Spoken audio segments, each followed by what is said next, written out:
Ahitwagera kushikiraho ishomero rya Rwebiita Preparatory School erukushango muri Ngoma Nungi Sheema Municipality twashanga beji abazire hamwe n'abashomesa barukujaguza.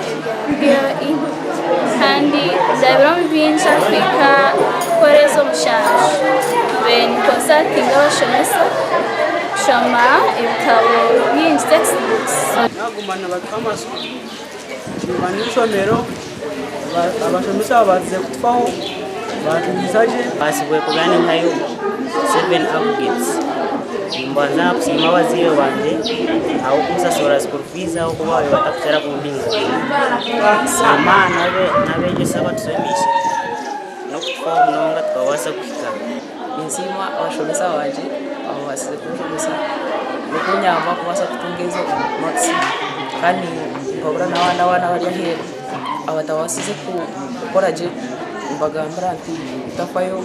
Mukuru w'ishomereri Cyrus Taremwa nagira ngo ekibaretiro kusinge bigezebi nahabwa abashomesa bo mutano hamwe na nokufayo kwabeje n'abazire. Entano se ya Rwebiita Preparatory School no kugira ngo ishomero ryiturwe n'abashomesa batendeki kandi n'abafaha beji. Umweji ntumutwara nk'ikintu cyo kubanza ahabo kubana tubana twenda yigemu ikintu cyo mugasho kandi ntufayo munonga hamweji. So abashomesa n'abashimanyecyo.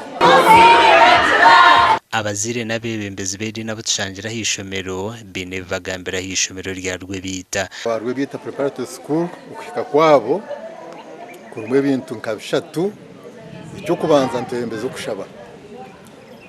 kushaba kandi abana batwashabire kandi simara gakora ngo cyo cyashikira.